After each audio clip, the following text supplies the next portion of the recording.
Yo, what is up? Welcome to Bring in the Backups. I'm your host, Erick Hellwig. On the show today, I'm interviewing comedian Sandy Danto. His album, Daddy Boy, is available on Spotify right now. That's at Sandy Danto on Instagram and Twitter. Check out that album. We're going to be previewing it on the show as well. Also, Liz Galalis, my wife, stops by. You can follow her at Liz Galalis, Galalis. Why did I say that like I couldn't spell my wife's name? That was humiliating. Galalis. Follow her on Instagram and Twitter as well. She's got some great content. Thank you to everybody that got us over 100 reviews on Apple Podcasts in less than 5 months, guys. That is awesome. We really do appreciate it. When we get to 200 reviews, we're 98 away. But when we get to 200 reviews, Tom Brady ran a 5.28 at the Combine, the NFL Combine. That was his 40-yard dash. I'm going to beat it. I'm going to put it on YouTube.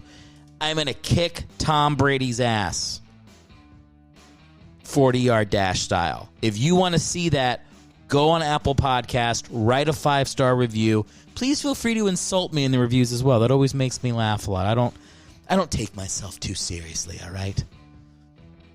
Great. And then on the show as well, because I keep the music running on here, if I fuck up the intro, I don't get to edit it. So you're getting one take here, okay? This is raw, uncut. Erik Kramer is our quarterback we talk about. Detroit Lions, Chicago Bears won a playoff game, the last playoff game we've seen in Detroit. We've seen them win was in 1991. And then we talk about a bunch of other depressing shit that happened in his life that I didn't realize until after I'd started the podcast. So, whoops. Yeah, Erik Kramer was a mistake, but that's who we're going to talk about. Detroit, this is your podcast. We're sticking up for you guys on here today. Thank you for taking time to stay with us on the pod. We got Liz and Sandy coming up. Some solid Lions talk. Enjoy the show, everybody. This is Bring in the Backups with Erick Hellwig.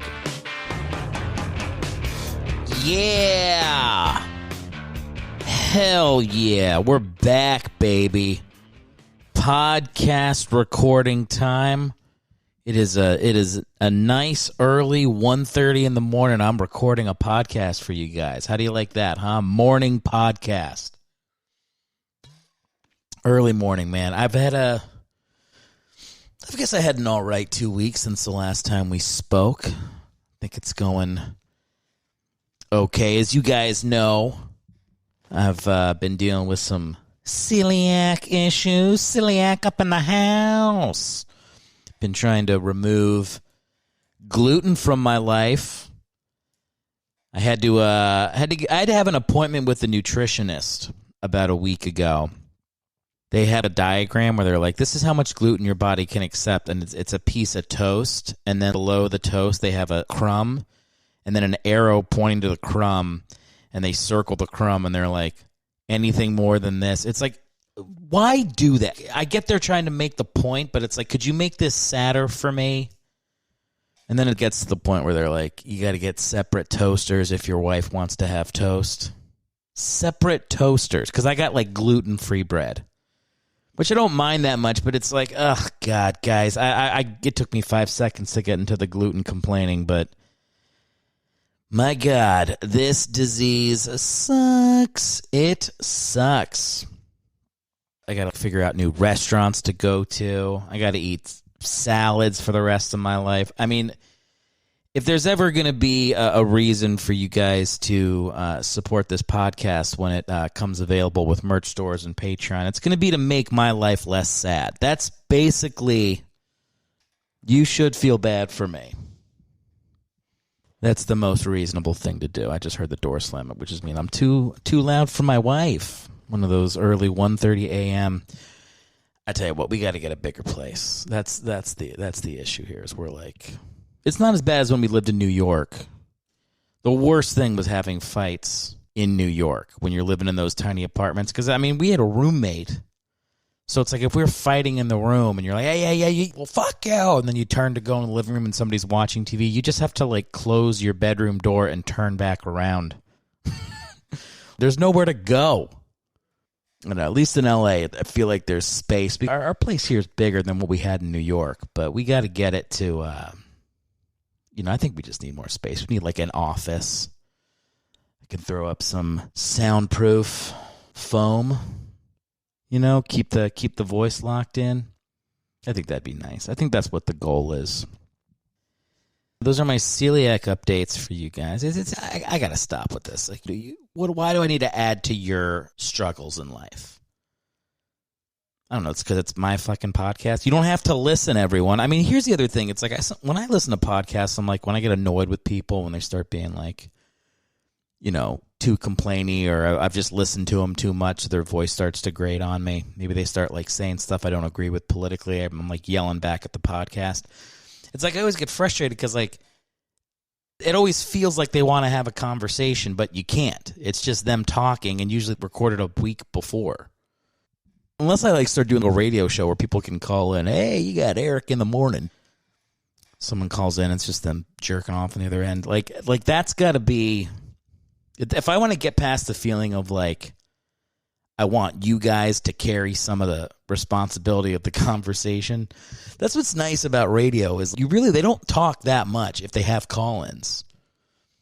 Whoever their listeners are, they bear some of the responsibility in keeping the show going. You guys don't have to do shit to listen to a podcast. You just put it on. You go back to cooking dinner or, whatever you're doing. You're not going to work. Unless you live in the middle of the country, in which case you're probably back to normal. I don't know. I don't know what's going on with this COVID shit. I know that LA was like, now we can eat outside again, but you can't have the TVs on. You can't have the TV on? Ugh, this city sucks. Why can't you have because they're like, they don't want people hanging out for sporting events. That's what it is. But it's like, can't you just say don't do it? You got to make a rule. People just hand over their freedoms. Oh, God, I start playing the Star Spangled Banner behind me while I complain about COVID restrictions. You got to just say, look, don't be an asshole and hang out for 3 hours and start high-fiving people because the Chiefs throw a touchdown. Like, stay at your table. Like, why can't you just say that? Please stay at your table. Hook up your waiter. Don't get too drunk.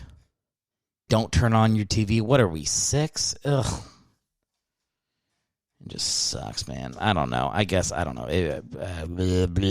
Who gives a fuck what I think? So, yeah, LA, I guess, is like just sending those mixed signals. That's how they roll.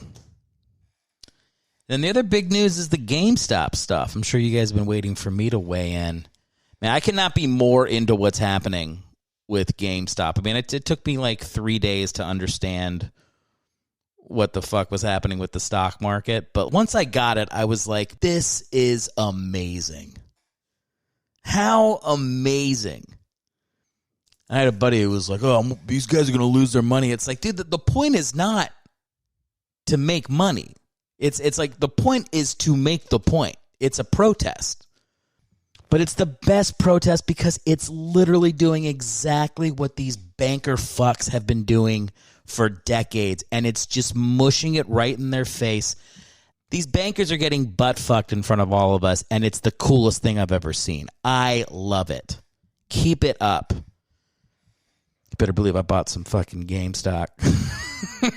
I did, man. I bought it. Hold the line, everybody. Hold the line. And I'm telling what, you're also seeing anybody who's a corporate hack is like, well, it's always nice to see the little guy run, but, I'm just worried that they're going to lose their money. Shut the fuck up. Dude, people know exactly what risk they're taking. They want to mush it in bankers' faces. All right, that's what this is. You're showing your true colors, all right? I'll leave it there. Love the GameStop stuff, man. It's been sweet. I got to get to the first pre-planned bit. I got a couple pre-planned bits for today. This first one's great. I shouldn't say that. I shouldn't build it up too much. This first one sucks. Nah, that's overcorrection. This pre-planned bit is what it is, and if you enjoy it, great. And if you don't, I don't really care that much, so here it is. Welcome back to another edition of On This Day in Backup History. Today we travel to New England, not to burn witches at the stake, but for a backup quarterback. Steve Grogan, a Mexican food enthusiast, ate an entire plate of tamales at the I need you to take out the trash. What are you doing? I'm recording On This Day in Backup History. My book club is coming over in like 5 minutes, and I need you to take out the trash like you said you would. I have to record On This Day. You can do that later. Just take out the trash. I can't. They only give me one take. We record it live, and then that's it. This will all be on the final version of On This Day in Backup History. Oh my God, fine, I'll do it. No, then I'll never hear the end of it, all right? I have like 5 seconds till the fucking music stops. Just let me finish this one shot to record On This Day in Backup History. Oh, fine. Steve Grogan shit his pants against the Browns, and it was hard to tell because they're the Browns. Who do you record these for? This is my fucking job, lady! I'm your wife. You cut me a break! Don't call me lady.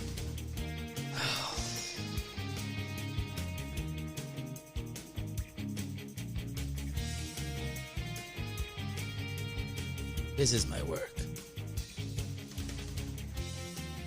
Yeah, tapping into those rage issues, everybody. My interview for the week, who we're gonna get to in 20 to 30, is a very funny comedian, Sandy Danto. We talk about our rage issues, which is fun, always fun. Tapping into the rage. Here's the thing, you got to express the rage so it doesn't eat you inside. Okay, that's the thing. You got to let it out, like a little teapot. I'm a little teapot. That's what you got to do. You hold it in, you end up murdering somebody later. You end up. Who's the guy that wants to eat people's hearts when he's banging them? I can't remember the name. He's got like a goofy name.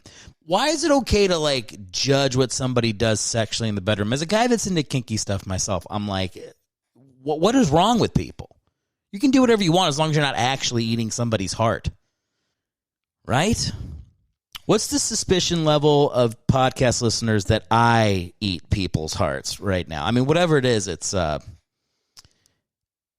ticking up. It's the possibility that I can only achieve orgasm pretending to eat people's hearts is higher than it was 20 seconds ago in everybody's mind. That's what's happening. I don't care. I don't care if that's what you think about me. Go for it. Who cares? Why are we such a country of busybodies? Don't you guys remember Mind Your Own Beeswax? Ugh, the celebrity worship in this nation of ours is sickening. Who cares what celebrities think? They're just like idiots. I don't know why we care. I don't know why we need heroes anymore. Hasn't this year shown us that nobody's a hero, with the exception of Redditors with a little bit of Wall Street knowledge? Oh, it's so awesome. It makes me happy. I think to it many times a day over the last week or so. I love it. I love it. Here's the thing, I don't want us to have to behead a banker. This is the better option. Is put a couple of these hedge fund bros out of business. They're bros. It's bros that do this. And look, I speak from experience. Okay, I'm not going to go into the timeshare thing again, but I used to sell an invisible product. So, justice is being served up. I like it. Hot and fresh. All right, let's get to our quarterback. How about our quarterback, Erik Kramer? Now, I picked him because Sandy Danto, our interview, is from Detroit. And I was like, well, who's the last quarterback that won a playoff game for Detroit? I know they've only won one playoff game in 63 years. That streak, that does not get enough play as far as, the Chicago Cubs haven't won a World Series since Taft shat in a bathtub or whatever. But the Lions are right up there. I mean, that's unbelievable. So it was 91 was the year. Their backup quarterback, Erik Kramer, backing up Rodney Peete, and Andre Ware gets it done in 91. Wins them a playoff game against the Dallas Cowboys, baby. Erik Kramer making it happen.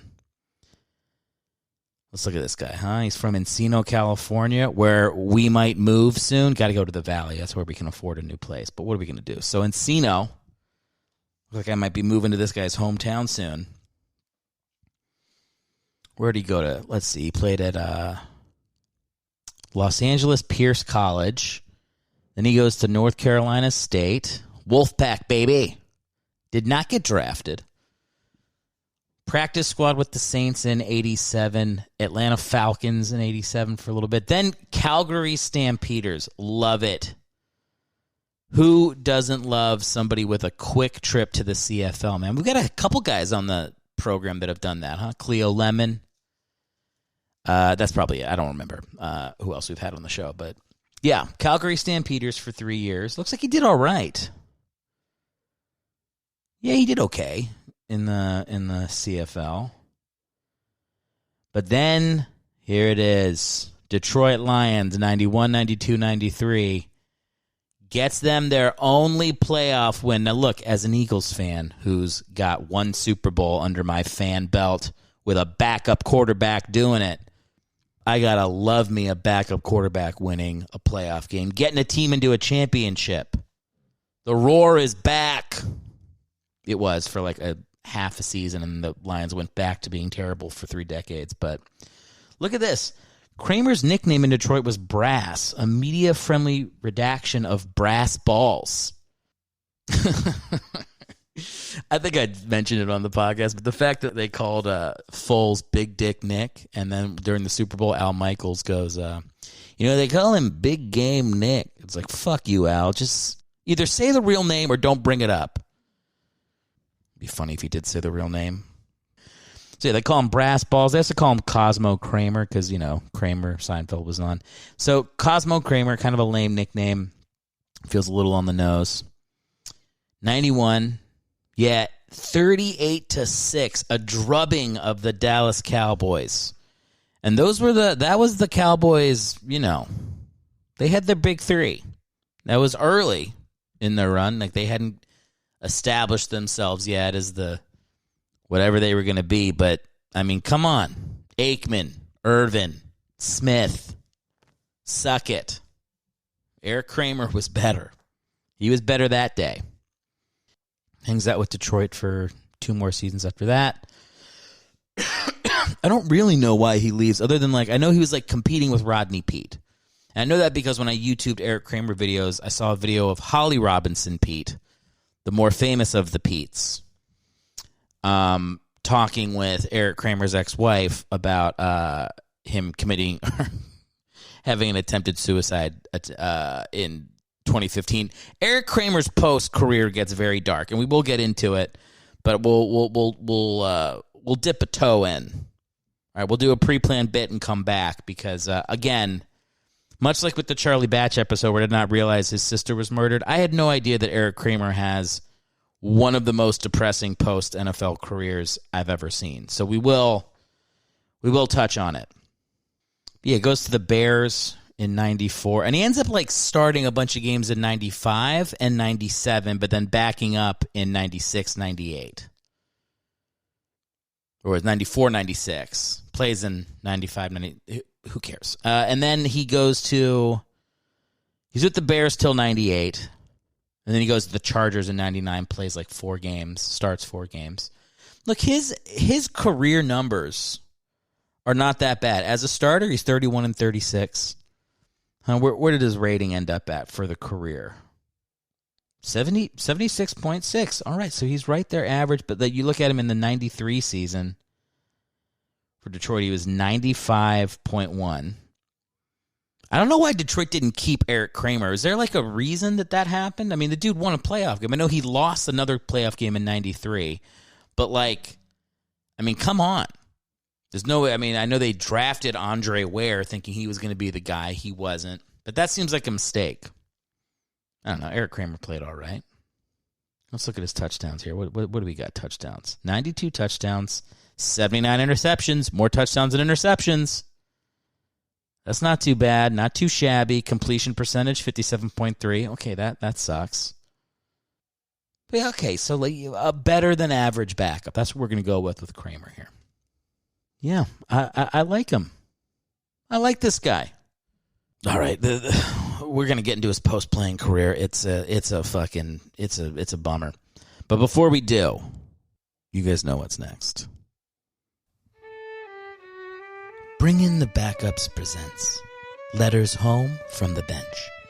September 29th, 1999. Stony Case writes, Dearest Annagret, citing a local poet, hark the raven nevermore. The blackbirds of Baltimore no longer feel necessity for my service and have relegated me to third string. Months earlier, team leaders spun yarn of a battle between myself, Tony Banks, and Scott Mitchell. Their deceit always sounded a dubious refrain. Whoever rises to the top shall prevail. But as the designation Stony Case suggests, I have sunk to the bottom. How far does the bottom reach? I must go now. I'm duty-bound by an early season wager to yield Tony Banks a hot stone massage. The name Stony Case will be the death of me. With eyes towards our future, I send my love. Stony.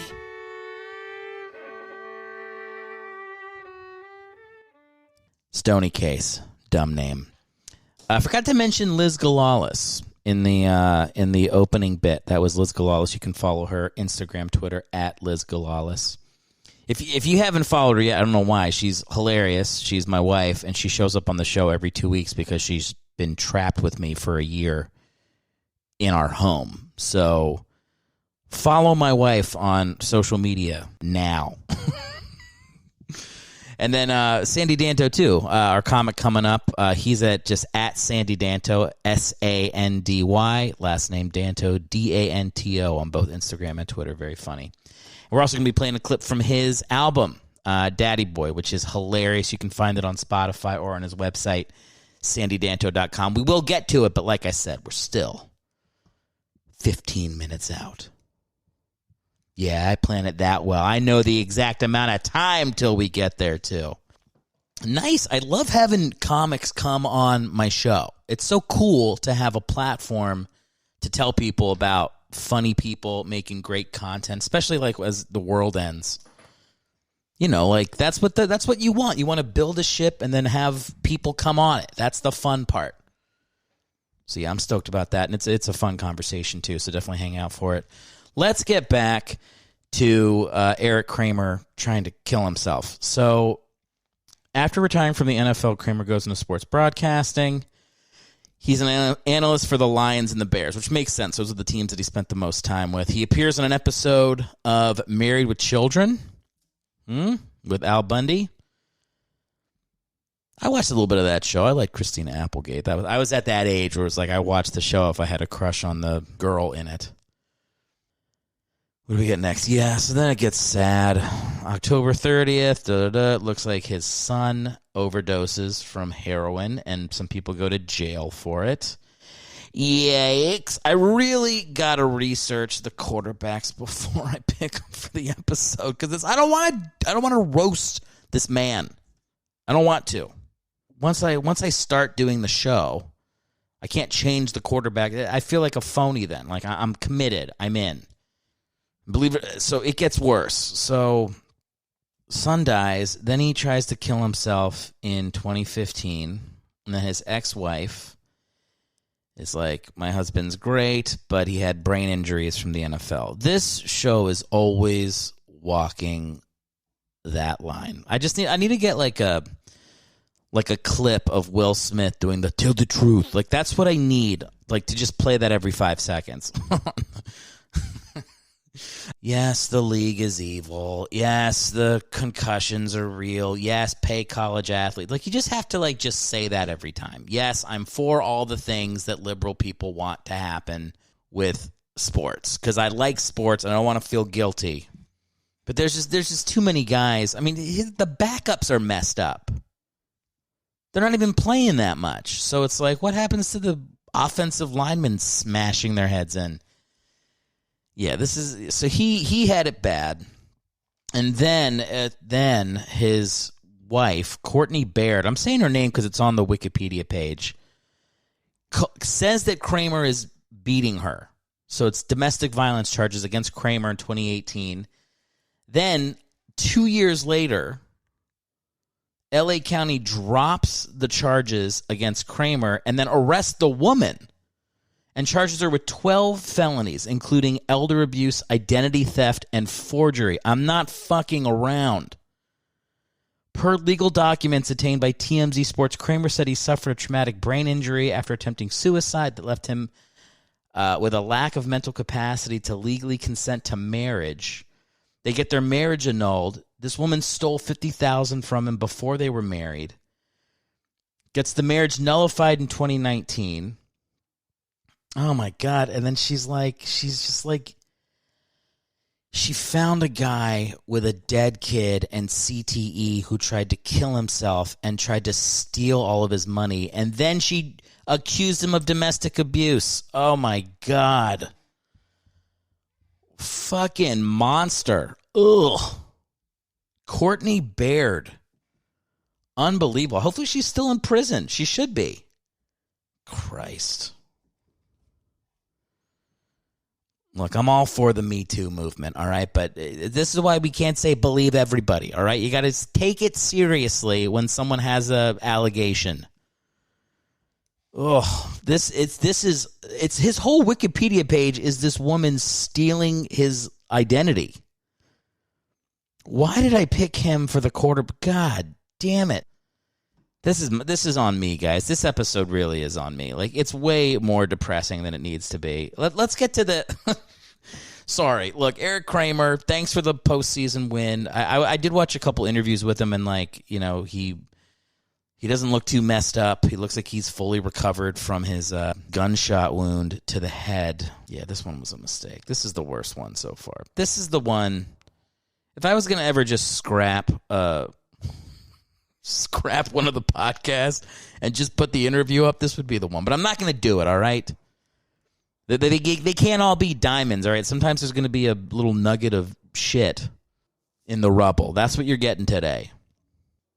All right, that's all we need out of Erik Kramer, all right? Best wishes. God be with you, or Allah, or Satan. I don't care. Whoever you believe in. Nothing. Remember that South Park episode? Oh, my science. One of my favorite episodes of South Park. Yeah, this guy's had it rough. Hopefully he's coming out of it. He's doing a lot of, like, what do you call? Like, like mental health. Why am I still talking about it? Move on. He's alive. He's doing better. Done. The Lions. Are my Detroit fans still with me? If you are, man, I feel like the Lions they hired the best dude. I saw that Dan Campbell guy, like, yelling at the press conference. He's like, here's what I know. Here's what I know. We're going to bite off a kneecap. Here's what I know. We're going to fight. Detroit. Kneecap. Fight. Here's what I know. It was amazing. And it was fun to watch. Like, this is what it always is, man, with these fucking nerds that cover football that have never played football. I include myself. Look, I don't cover football. I've never played, really. So, like, I know enough from my rage and other sports I've played that, like, in the moment when you're trying to rile up players, you say crazy stuff in a locker room. Like, that's a football coach. And look, the Eagles just hired, like, some, like, dweeby-looking dude. I'm sure he can motivate players, too. But, like, at the press conference, he's like, we're going to be smart. We're going to be a smart team. And how about this guy? How about the Lions guy is threatening to eat the other team? I mean, can all coaches be like that, please? More of that. Entertainment. Give me like a tight end that just got out of the league 2 years ago. That still looks like he wants to strap it on and go play in the fourth quarter. I love it, man. To me, I'm like, I don't know why every head coach in the NFL isn't a former player 5 years out of the league who's yelling at his introductory press conference. Why not always that? Like, who's the guy from the Rams? He's like a little dude. They hired him when he was 26 years old. He's like the towel boy that's been like writing plays on the whiteboard while the team goes out there and play like gladiators. I don't know, man. I love what Dan Campbell was doing. And I was not one of those people that was like, oh, his lack of decorum is so... Fucking get over yourself. These idiot media guys, and all they want to do is rile people up. Just have a take. Here's my take. Hot take. Let me just say the opposite of the dude sitting across from me at the table so that we can talk about it for 15 minutes. What Dan Campbell did was amazing. It was amazing. I'll tell you why. This year, I was having fun, especially in the playoffs, rooting for the Browns. Nice to see the Bills coming up. I think the Lions, man, you got Dan Campbell. I like that coaching staff. I think Jared Goff is not that bad. You get a ton of draft picks, getting rid of Stafford. And as an Eagles fan, you hired Duce Staley as your running back coordinator. All right, now, ever since Barry Sanders retired in Detroit, your running back has basically been like me. You've been going to, open mics to find your starting running backs for the last 15 years. Duce Staley is going to get a 1,000-yard rusher in Detroit, man. That's what he does. This dude was undervalued in Philly. He had him as the running backs coach for 8 different coaches. He's been there for a decade and hasn't gotten a promotion. Thank God he left, man. And I hate that he left because I love Duce Staley. He's one of my favorite players as a kid. But now he's in Detroit. I love that staff that they built there, man. They're going to be a team to watch. I'm into it. All right. Got through the suicide stuff. Let's get to our third and final pre-planned bit. If you want something done right, you need to do it yourself. Unless it's telling your audience how to support your podcast, because that shit gets old real quick. I think you should outsource it. And that's what I've done. Welcome to My Friends and Family Plug My Show. These are real people with real reasons why you should support me. I hope you listen. I hope you hear, and I do hope you support. I'm Eric's brother. I personally don't enjoy his podcast very much. I played collegiate soccer and really enjoy MMA. While I like football, who cares about backup quarterbacks before I was alive? Hey, Erick, pick a smaller niche, dickhead. Eric's website is erichellwig.com. Please go there to subscribe to his podcast. Follow him on YouTube, sign up for his newsletter, and much more. Again, the website is erichellwig.com. Have you guys heard of Joe Rogan? He's my favorite podcast. Joe Rogan, the shining light at the top of the hill. Thank you to my brother for helping us out with my friends and family. Appreciate that. Super Bowl. People listening to this, where it's going to be the week of the Super Bowl, or maybe the week after. I do these every 2 weeks, so some people are going to be getting to this late, and we will already know who won. Here's the thing. When you go to that Super Bowl, the most important thing is don't go to a party. Not just because there's coronavirus. That'd be a good reason to not go. And luckily, don't worry, LA's on top of it. They don't let you watch TV if you go to a bar. Watch it in your house where there's not a bunch of people around who don't like football. Oh, my God. Is there anything more aggravating than going to a Super Bowl party and having people next to you or behind you complaining about football while you're watching the Super Bowl? It's got to stop. Super Bowl parties, just don't invite people unless they don't like football. Unless they do like football. It'd be like if I went to a play, on Broadway, and I sat down in the seat, and then the show starts, and I just start shitting on their costumes and how much I hate theater. Well, then why am I there? Leave the party if you don't like what we're doing.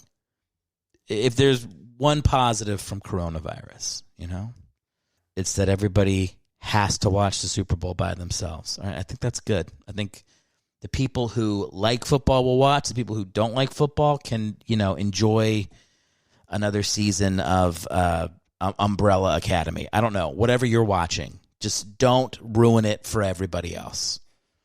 And we got another great Super Bowl. I mean, dude, what do you want? You got Mahomes and you got Brady. I'd be cool seeing either one win. I feel like rooting for Tom Brady's like it's just like watching Darth Vader. Like at the end of Rogue One. This dude cannot be stopped. He just can't be stopped.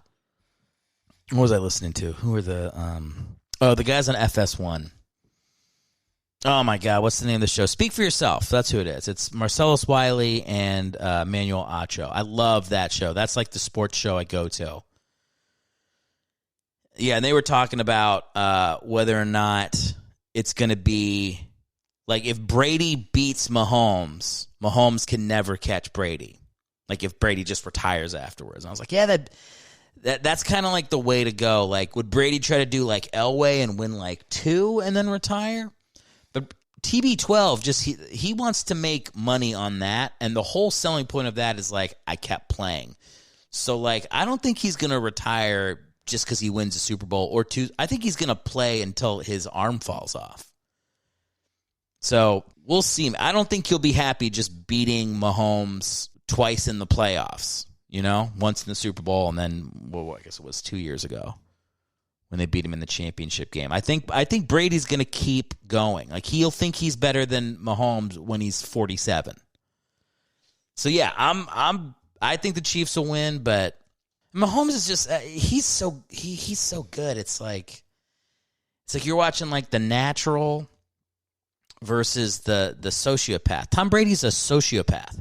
Do you watch that thing where he's got the 7 quarterbacks that got drafted in front of him, and he has their names all memorized, and he's like driven by it, and it's like, I know athletes have to like stay motivated, but he still gets like teary talking about not getting drafted until this 7th round. This dude's been to 10 Super Bowls, and he's still, I don't know what I'm saying. Like, it's coming from somebody who goes to therapy, and I'll be like, oh yeah, I got in a fight with somebody, and your therapist is like, it's because you had an issue with your father when you were 6. I'm like, yep, that's why. So I guess what I'm saying is things motivate you years later. Okay, I'll lay off Tom Brady. Use the draft as your motivation. Use it, Tom. Whatever you need to keep going. All right, guys, it's that time. Before I do, I want to let everybody know Sandy Danto has a comedy album out. He put it out in 2020. Recorded it at the Punchline in San Francisco, legendary club. Sandy's an amazing comic, and you don't have to take my word for it. I've got a bit queued up right here from his album. Take a listen to it. We'll come back, and then we'll head right into the interview with Sandy. When you're a comic, you got to do side hustles. Here is the lineage of side hustles that I have had as a comic. Sold weed. Directed gay porn. Took care of children. And if you think that's just a joke, you're sorely mistaken. My friend owns a porn company. One day he was like, we just started a gay porn network, and we need directors. And I was like, cool, I love musical theater. Let's do this. He's like, no, it's not Little Shop of Homos. It's not West Side Glory Hole. That's not what you're going to be doing. Let me just tell you guys something. No straight guy directs gay porn unless their back is up against the wall. Which is where you want it to be if you're a straight guy directing gay porn.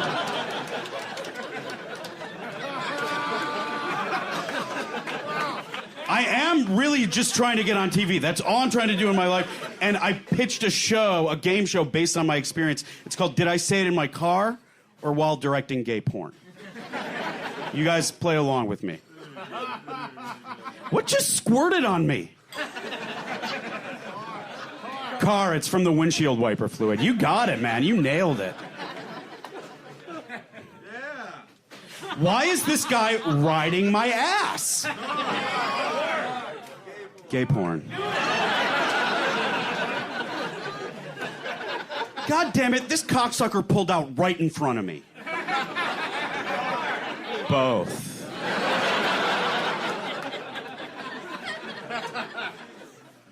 If I had done it for any longer, probably all of them both. To follow Sandy on social media, Instagram and Twitter, it's at Sandy Danto. We're going to hop into the interview with him right now. Enjoy.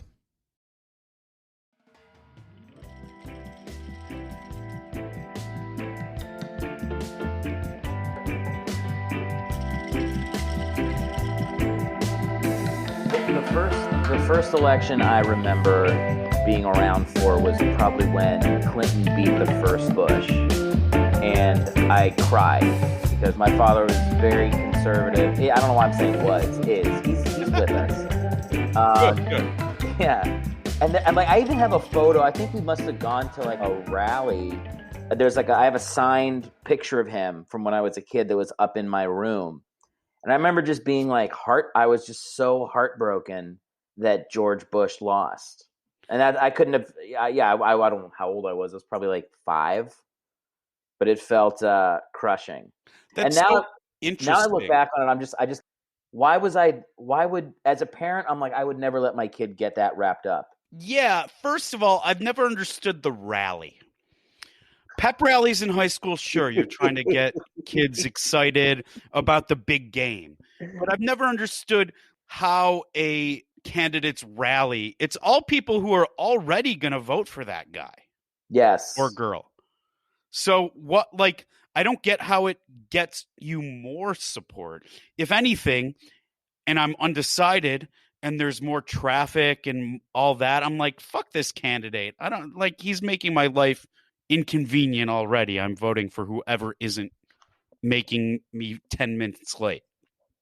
I think so many things that politicians do to think that like they're like, this is just the thing we do to win. I think it's all like any benefit it has is outweighed by unintended consequence they don't think of. Like I don't think rallies are that important now. I don't think they show like TV ads annoy people that are going to vote for you more. Like when people like bombard you with that stuff. I don't think they should have polls anymore. Like the polls make no sense. Yeah. The TV ads make no sense. But above and beyond all that, getting stuff in the mail. Why are we doing this? You're just giving me a task to have to go put this in the recycling. Yeah, I think the only way to be elected now is to go on Joe Rogan and Ben Shapiro's podcast. I think that's pretty the only, much. That's like the only, or this podcast. Like, I think, or this one, yes, this is the one that all the candidates are jockeying for, and I'm lucky enough to be here. Yeah, on Brad Stoll's recommendation. Great guy, great funny sketch comic and stand-up comic, and I appreciate the endorsement. See, comics endorsing other comics means a lot for our careers. Sure. And I think that's something that we, stole from politicians, but the system is broke. All systems are broken. This isn't a political podcast. I don't know how we got off on politics when this is about backup quarterbacks, but I'm all for it. I've got a lot to say about both. Yeah, everything's done online, whether it be politics. The only thing that isn't done online, comedy online, politics online. Being a backup quarterback is online because most of the time you just sit there. Yeah, it's either it's all or nothing with the backups. The connection of politics is it's like being vice president. It's like a ceremonial position until all of a sudden you're like, yes. Someone takes a convertible ride in Dallas and now you're the guy. But like, wouldn't think a JFK assassination reference would be relevant in 2021, but I genuinely laughed at that. We actually don't have to talk. We can talk about whatever you want. Nobody gives a shit. But the quarterback that I picked for your episode, I never researched the quarterbacks. I'm like, oh, you told me you were from Detroit. I was like, I'd had a thought about the Lions just hired a new head coach who's hilarious. I was like, I should do like a Detroit one because I haven't had a Detroit guy yet. Hell yeah. So I just looked up who's the quarterback that won Detroit's last playoff game. and it was Erik Kramer. And then I looked up, like literally 10 minutes ago before we hopped on, I actually looked up Erik Kramer's life since he left the NFL, and it's been horrific. And it's Really? like he's got one of those like CTE NFL life tumbled out of control after he left. And it's like this podcast, I'm always walking a fine line between just becoming a PSA for don't let your kids play football, because it's half the quarterbacks are just like, they're just in a Jeep under a bridge with a gun. And I'm like, I feel bad lightly roasting them. Yeah, it's tough. But, that all that CTE must have happened in practice, because being a backup quarterback is a pretty cushy job. It's like being a kicker, like you don't really have to do much, but you get paid a lot, and you're just kind of there hanging out. I bet backup quarterbacks' main focus is chemistry. Like, hey, I got to do something to just keep things cool in the locker room and on the bench. But man, that's sad to hear that even the backup guys have been hit in the head enough that it doesn't take much. It does not take much. No, man. Here's the thing. Like, I'm enough of a fan where like it doesn't stop me from watching. But now I'm just like, as long as everybody knows that it messes you up, and people don't get pissed when players like sit out or try to get as much money as they can, or retire when they're 27 and get called a pussy. As long as there's an understanding of I'm doing this because I either love playing sports or I need to make money and then go be a broadcaster and remember my kids when I'm 40. As long as people have knowledge of how dangerous it is, I'm cool with it. I agree with you on that. It's funny. Can we talk about sports fandom for a minute? Because I'm a disgraced Lions fan, because I just can't, like, implies that you did something. I did. I've given up. There's just it's a zero-sum game. You can't win with being a Lions fan, because every single year they give you hope. Oh, this is the year we actually look good. We got this new draft pick. Stafford's healthy, whatever. Yeah. And then they just suck. And it's not like they suck. They're not like tank suck. They're not Jets suck. They are either in it the whole game and lose at the end, or getting murdered the first half and make an epic comeback just to lose right at the end. Every game. They inspire just enough hope to make you feel so disappointed. And so I am a disgraced Lions fan in that I've given up, because I shouldn't be. Detroit does not deserve that. Okay. No. But the reason I'm disgraced is not because I'm upfront about the reason why. It's because I pretend like I'm taking a woke stand, like it's unhealthy for the NFL. They're not their social justice stance. I don't support it, and they're not fair to the players' health. That's what I tell people, but it's really because like I'm emotionally unstable. Yeah, I think that's that's worthy of disgrace, to shroud yourself in a cause. Yeah, for sure. Your team blows. I mean, I'm a fake virtue signaler. Yeah, I mean, look, I think everybody is on some level. Like, for sure. Yeah, like very few honest people express how they feel like nobody really has like, this is the way I am when nobody's watching, and then I act that way when cameras are on me. It's like nobody does that. Right. And if they do, we don't know them. Or they're on compound media. So like I feel like there's good for them. Yeah.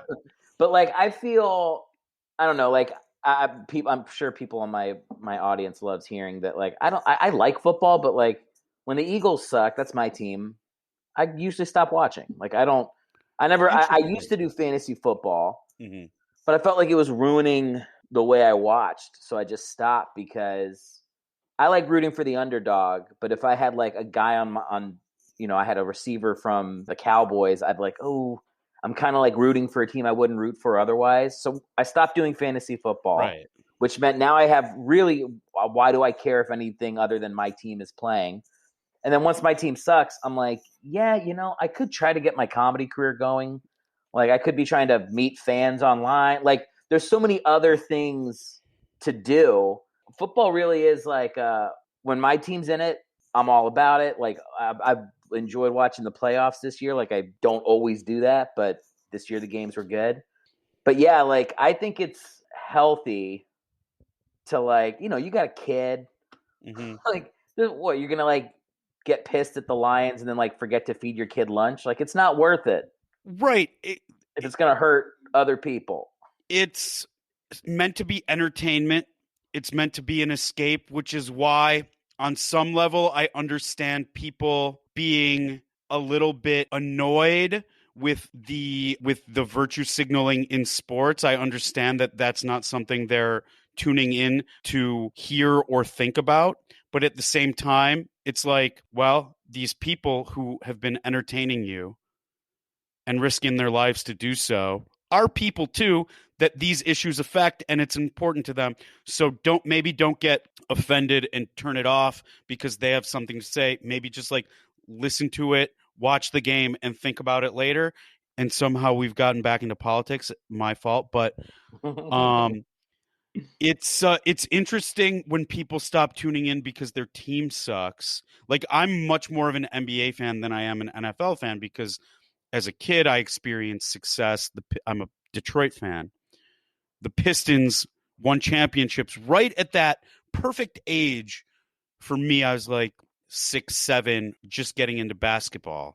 And then in my 20s, they won again. And I think it depends on your franchise and their level of ineptitude. Like Philly, I know until recently just had heartbreak after heartbreak with the Eagles. Donovan McNabb, there was promise, but he didn't deliver. And then you guys finally like had this amazing quarterback. He got injured. And then the backup quarterback, there we go, won you guys a Super Bowl. And that's such an amazing story. And like sticking with your team throughout that, just finally see them succeed is so much more rewarding. Like if I was a fucking Jets fan or like a Lions fan or a New York Knicks fan, I don't think there's any disgrace in just saying like, I can't do this anymore. It's affecting my mood and my life. And this is supposed to be entertainment. It's supposed to be an escape. I'm now yelling at my kids as a projection of being mad at some team's front office. And you can't have that. Like, not to just keep going on, but I was in New York like 10, 11 years ago, and I saw a bar fight over a Knicks Celtics game. Basically, dudes are fighting over their teams. The dudes are fighting over colors, over guys who, after that game, will go out to dinner together. Like, how fucking stupid is that? They're fighting over their fathers. Right. I was just and things their fathers said to them. Yeah. And it deeply affects them in their psyche and their trauma in life. And it's nice and fun to forget about that stuff in your head and be like, gotta beat the Celtics tonight. Gotta punch this fucking dude in the face for celebrating too wildly after Avery Bradley hits a 3. Like whatever. Like it doesn't. Yeah. I'm trying to act like I'm above it, but it comes out in me too. Like I have a pit bull. I've started meditating before I take my dog outside because even during the pandemic, if I walk my dog for 30 minutes, somebody will mention that I have a pit bull. And usually it's great. But pit bulls are so polarizing that people either are like cutest dog in the world, or I've had people say nasty shit about my dog, either viscerally, like I can see it coming down the street, or verbally. And when it's verbal, I will tear my shirt off and bite your ear in the street and spit it back. I don't de-escalate. I'm just ready to go. You don't like pit bulls? Well, now you got 2. And your dog's like, hey, man, chill out. Yeah, dude. It's like it comes up so organically in me. And I'm like, my therapist was like, you have to meditate before you take the dog out because... I mean, the other thing is like, if my pit bull did take a hunk out of somebody because I'm getting in a fight with them, like they'd put my dog down. Like pit bulls get the short end of the stick on all that stuff when push comes to shove. So it's like, yeah, like I'm actually risking my own dog by not controlling my emotions when I take him out. So I think I probably was like that more when I was younger with sports. I've just learned to not do it with sport. Like I can turn it off. Like even if my team's losing, I just realize like I have enough self-awareness. It's a game. I have a life. I have other things. I'm married. You know, like there's other concerns that are bigger than this. Right. But like I couldn't agree with you more. It's funny because your dog walk is supposed to be meditative. no, not But- for me. Yeah, no, I get it because mine's not either, but that's because my dog is like, we did not train him and he's just like all over the place and pulls and barks at people. But yeah, it's wild how I forgot what I was gonna say. The edibles just kicked in. It's everything is like dialed up to an 11. Everyone has to have a stance on something, and you can't just be like, I don't know, like I'll take it by a case basis the way it should. It's either like you love something or you hate something, and there's no in between. And that's such toxic discourse. You mentioned therapy, so I'm going to just use a word that gets mentioned in therapy all the time. It's toxic, and that's just the way our society works. Like all the media coverage of Kyrie, I like everything that comes out about him. I'm just like, I fucking hate this guy. But I know that if I met him, I'd be like, oh my God, it's Kyrie Irving. This guy's so good. But he's just like pretentious, obnoxious, does all these things that I'm just like, dude, come on, like be an adult. Like, what are you doing? But then he'll go and like buy George Floyd's family a house. It's like, well, now I don't know if you're doing that to win people back or if it's sincere, seems sincere, but it's like all perception because I know, like I said, if I met this guy, any player I've ever hated, I know that if I met them, Pistons fan again, went to the Pacers-Pistons game right after the brawl, the next one. And I hated Artest. But I know if I met him, it would be like the coolest thing ever. Coolest thing. Yeah.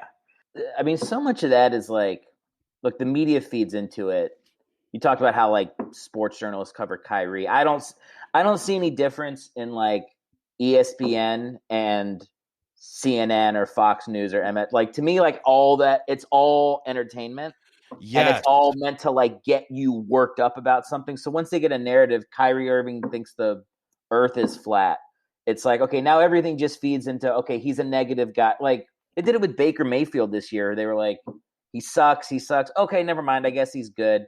There's no like apology tour for the people that made videos that he sucked for 6 months. Like no one's accountable for the feelings they ginned up. It's just stay tuned. I think what we're responsible for is our level of celebrity worship. And that's like I've told myself, like I'm 35 years old. I don't need any more heroes. Especially not athletes. Like I don't need somebody that could jump really high or throw a ball really far when they were 15. I don't need to look up to those people anymore. But even like when you popped up on the Squadcast, I was like, ooh, it's Sandy Danto. Like I still feel celebrity worship. It's just like in human psyche. I think people need to be ridiculed out of it. That's really what I think. And you need to take the piss out of celebrities. And you know, that's why I can't watch award shows anymore with these rich millionaire psychos patting themselves on the back for fucking pretending to be a butler. Like I just don't I don't care. Like it's like you have a skill set in the same way that a carpenter has an amazing skill set at doing one thing. We just have a society that values your skill set more than what this other person does. But you're not any more exceptional a person than anybody that has a skilled trade that they do.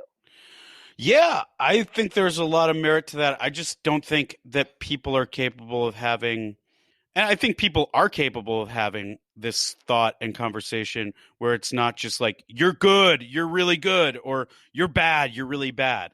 But that seems to be all that comes out, especially in sports and news media about people. I think social media, to an extent, really exacerbates that, but then there's some nuanced conversation capable in it because, there's just more voices. It's really weird because if the media glomming onto something and then it turns out to be overblown, there's no apology tour or no retractions or anything. It's similar to what comics go through. So it's like Kyrie came out and said on a podcast he's a flat earther. Yeah. And I think later he like said that he was joking. And it's like this weird, everyone's so weird and multifaceted, and every issue is too, because as comics we say things off the cuff that were like popped in our head that we think is funny, not always realizing the consequences or that it may be perceived as offensive. And so then all these other people hear it and they're like, fuck this guy forever. This one thing he said, he stands by. This is the platform he lives on. Fuck this person. These are his statements. Yes, these are the words that this person lives by. Yeah.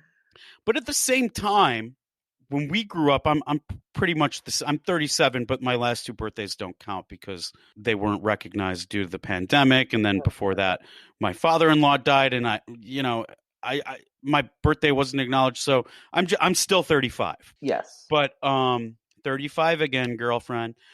We grew up at a time where like any TV show or movie you'd watch, it was like New York was this hellhole. Yeah. Everyone from New York is an asshole. If you're from New York, that means you're not nice. That's not necessarily true, but that's what a whole generation perceive. Like in the same vein, all French women don't shave their armpits. They all smoke cigarettes. They all are assholes too. It's like when it's in movies and TV shows and you don't have any other experience with those kind of people, that's all you have to go off of. So I do understand on some level jokes framing a stereotype that can mess with people's perceptions and make them hateful towards a whole group that don't deserve it. But there's no nuance of anything of like, if I say something on this podcast, doesn't mean that like in a week I might not reflect on it and be like, I was wrong about that. Yeah, well there's zero room now for irresponsible thought because every thought gets broadcast like you're saying it at a fucking presidential debate. But like we used to have town squares where you could just yell shit out and like, 50 people would hear it. And then that was, like if you felt differently a week later, it was like, okay, great. Now you feel differently. The inability to let people work through their thoughts out loud is pretty bad.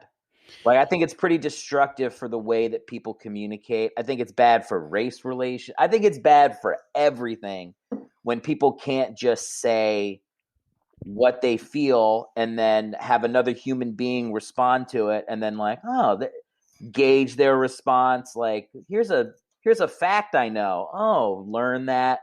Like the idea that we all have to be these like perfectly formed people with ideas that are crystallized and have been chiseled, researched and backed up. It's not fucking realistic. And it's, I don't know, man. Like most comics, I jerk off to YouTube videos of Tough Crowd. And when I watch that show, I'm like, this is what people actually need to watch. Like you need to watch like a racist comic talk to a black comic with Colin Quinn moderating. That's the only thing that's going to get us out of this is like, I agree. And just context of things and people not taking every single word without a grain of salt. It's just insane that cancel culture is dangerous and has gone too far. But I'm not familiar. What is this? I think it needs to somehow shift, and I don't know for this to happen. But instead of cancel culture, it should become accountability culture, and people should be okay with things they don't like hearing and voice their disapproval of it without it being condemnation. and people need to be okay with feeling bad for making mistakes and sitting with their discomfort without their whole livelihoods being taken away. I think that's reasonable. You called it accountability culture? So I'm trying to start this campaign to change it from cancel culture to accountability culture. And now I'm just shooting from the hip right now. But yeah, like, why can't it be shifted to accountability culture? Everyone could stand to like find more accountability in their life. I would like to start a movement too. I call it solar flare culture, which is we lose all technology for 6 months. 99% of the population dies. The 1% that's left knows how to build shelter in the woods and hunt for food. And then comedy comes back in 100 years. Oh my God. That's my movement. It's so dystopian yet utopian. I mean, do you just think about those first comedy clubs in 2150? I mean, people would be crushing. Not just crushing on stage, but we would have to crush the skulls of the cows in order to kill them, and so we can have burgers. I love that. My favorite part about being a comic is getting to have a wide and shallow understanding of the world. I know like enough to talk about a topic for 15 seconds. And then if anybody asks 1 or 2 questions to dig deeper on my knowledge or opinions, I'm exposed as a fraud. And we are comedians. We tell jokes. But for some reason now, anything that we make a joke about, we're expected to have some like wide spanning knowledge of. And I don't know if certain podcasters are to blame, but like, man, I'm curious about subjects, but I don't know everything about everything. We don't have to know everything about everything anymore because we have the internet. We're like cyborgs with our phone. We have the ability to look up any information. But just because I looked up an article about something a year ago, doesn't mean I remember it. You said you took an edible? No. I mean, last night, and the residual effects. I was going to say it's 11 a.m. I was like, if you took one before we recorded, we're not friends, but I'd be worried. No, of course. I have a child. That would be extremely irresponsible of me, especially because my daughter is at daycare right now. My wife is at work. I'm usually taking care of my daughter all day, every day that my wife is working.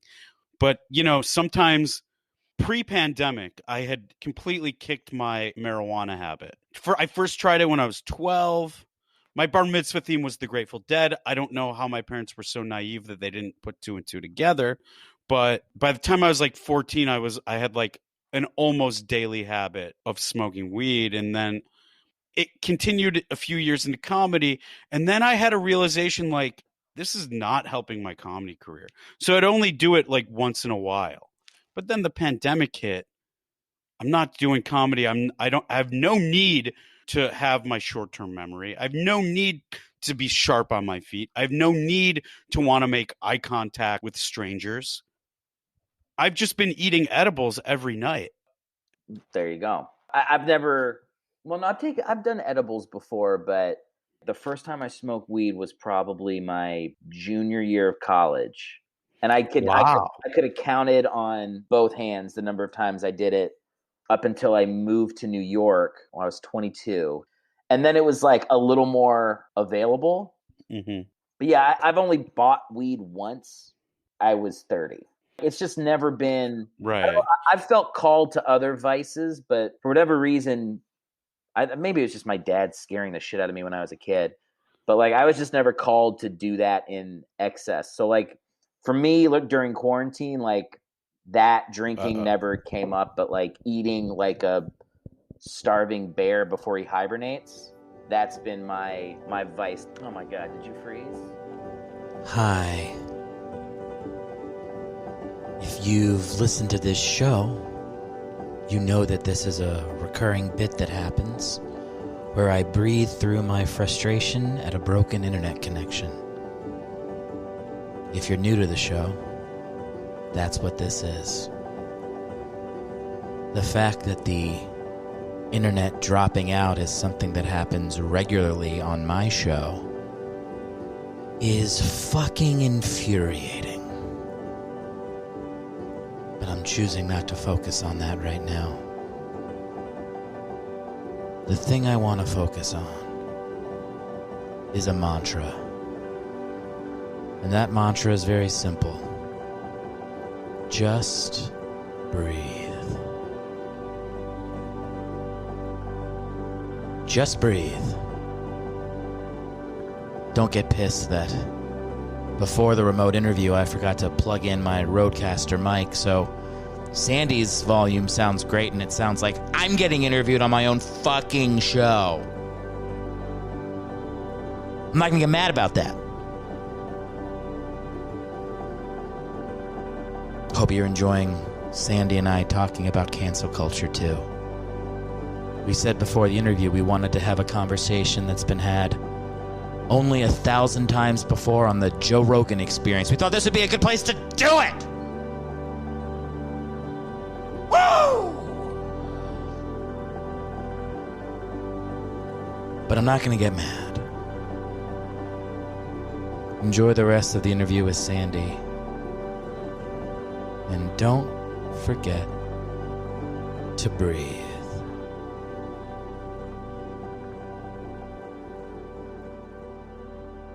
Coming out of the I do a meditation bit where I play soft music and talk myself out of a fit of rage that my interview's been cut out, and then it comes back in. That's probably what people are coming into right now. You know, it's funny. You were, before it cut out, you were saying how you had other voices, but pot was never like your main thing, or you never really got into it. I did, and yet we both have underlying rage issues. Just goes to show you that weed doesn't chill you out as much as people would like you to believe it does. No, I guess when you're on it, but like when you're off of it and you have rage, the rage is still there. The rage still lives inside you. Look, I still think it's a superior drug to alcohol. Like, I couldn't agree with you more. It's different. Every drug has its redeeming qualities for different things. I think I was too into pot in high school and college, and it cost me in the romance department because I would like smoke weed with girls I'd bring back and I would feel too awkward and paranoid to make a move. Yeah. But when that didn't happen, it was like, oh, I have my confidence. I'm not saying that weed kills your confidence. It just did for mine. It would make me question things that I otherwise wouldn't question. Weed makes me smarter and more romantic. It does. Like I was with this girl one time and I was super high and she was naked in front of me and I literally said, I'm struck by my boyish wonder. I said that. That's such a high thing to say. It's like I would never. Every other word out of my mouth is fuck and like that's how I actually speak. But yeah, with weed, I feel like I get to a different plane. Like whatever percent, like you use 8% of your brain, whatever that number is. I use an extra 5% when I'm high. I like that. I think creatively I do, but then I think the residual effects of it being in my system, whether it's a placebo or real, I just when I go back to performing live in front of people, I will kick my edibles habit. Yeah. It's just not conducive for me for that. I've never understood people who are like get high right before they go on stage. I did it one time, and it's when I was doing improv. So already I was compounding mistakes on top of mistakes. Really good at improv in my 20s, and I'm going to be high for a show. And it was a nightmare. I mean, I just remembered like somebody turning to me, like expecting to have a line. And I'm just staring at their face like, oh, it's been like 5 minutes since I spoke. There's like 100 people in the audience right here. Like, trust me, this is not bragging, but I was on a very popular improv team. If anything, that's my shame. Improv gets a bad rap, man, because when it's good, it is the best. But it's so infrequently good that people find it that, and I think it's hard to find improvisers who can compartmentalize to only being on when they're in the appropriate setting. Sure. Improv gets a bad rap. and it deserves every bit of bad rap that it gets. It's not like maybe not Pitbull. every bit, but like 85%. It's, I mean, and look, most of the people in my life that I love outside of my immediate family and I guess relatives all come from improv, or they're a degree of separation from the years in New York that I did improv. So this is this like literally 90% of my audience. I love all of you guys. For me, I'll say my level of self-awareness when I was really humming with improv was like at its lowest. I thought for years I could make a career being an improviser, being an improv teacher. I had like climbed to the height of this theater in New York where I was performing on their featured night and was on probably their best team and was in the premiere spot. And I was booking commercials in New York, and I was like, I don't have a day job right now. I'm just performing. But like, I always knew in the back of my head, I wanted to be a stand-up. I mean, when I started stand-up in New York, I was 22 years old. I remember certain comics in the New York scene being assholes to me. This is before, I think there was like, this is how you act at an open mic. It was like the Wild West. Mm-hmm. I was like, oh, am I going to get like made fun of every night that I go up just because I'm trying to be a comedian and I moved here from the South? And then meanwhile, like I'd go to an improv class. By the fourth week, I'm getting laid by somebody. Like everybody's like, let's clap together. I'm like, oh my God, this is not even comparable. How much nicer this one experience is compared to the other.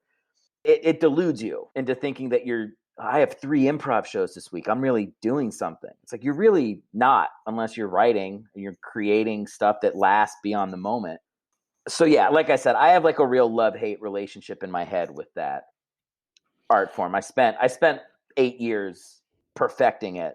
I started out in improv too. I grew up much more into sketch than stand-up. I liked stand-up. There were certain comics I really loved: Chris Rock, Dice Clay, Stephen Wright, Norm Macdonald, but I was much more into sketch, and I started out in improv, and like you said, it is a much more welcoming community theater. It's funny because stand-up is theater too, but it's every man for themselves, and it creates this gruff, unwelcoming vibe, competitive, sort of mean-spirited. But once you break through that, everyone's pretty supportive and nice. Yeah. Whereas improv, it was like that. I was like, this is too nice, and it's too like silly all the time, and it's too. It gets meaner. And then when you break through that, it's actually like, oh, I didn't realize it, but I'm in an anti-Semitic sketch group. I can finally see that now that I've broken through the nice exterior. It's a great observation. It reminds me of the differences in New York and LA. When you meet people in New York, the first meeting you have with them, they're the meanest they're ever going to be to you. And then as you get to know people, they become nicer. And you realize people being mean to you in New York, it's almost like a survival mechanism. Toughen up a little bit. The city's trying to kill you. Yeah, I heard this. Okay. I saw this tweet the other day summing up West Coast culture. People are nice, but they're not kind. East Coast culture is people aren't nice, but they are kind. It's perfect. And it's people are really nice in LA and they offer you things. And then when you try to cash in on what they've offered you, they ghost you. I know which one I prefer. Yeah, it's funny you say that because in LA, like therapy terms like toxic, and we're both in therapy and all that, it seems like there's this covert mission that has become accomplished where terms from therapy have become weaponized. Like, you're no longer allowed to voice your opinion that contradicts anyone else's because that's toxic.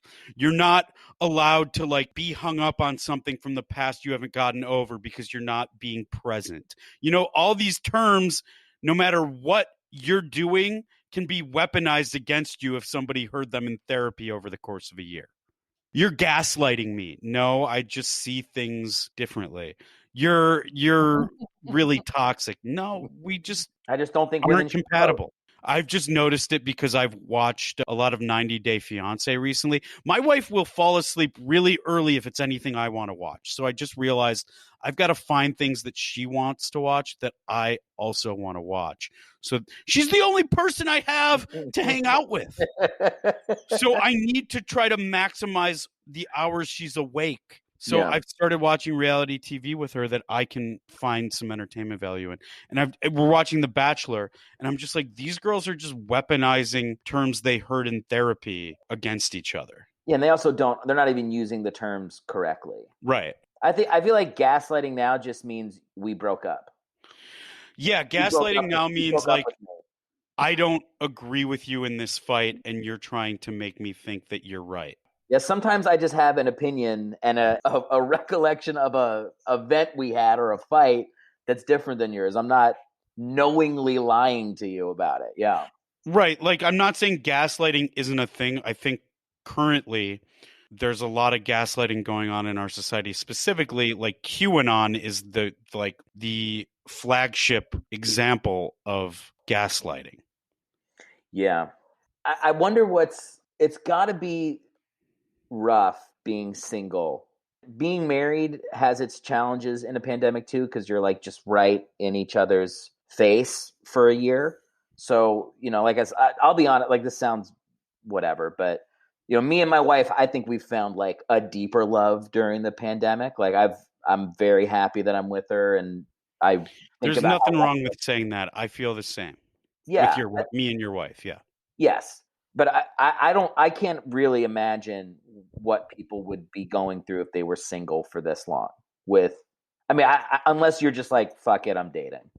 I think a lot of people are just like, fuck it. I think there are two ways to be single during this. Fuck it, I'm dating, whatever. Or like, I am going nowhere because if I get sick, there's no one to take care of me.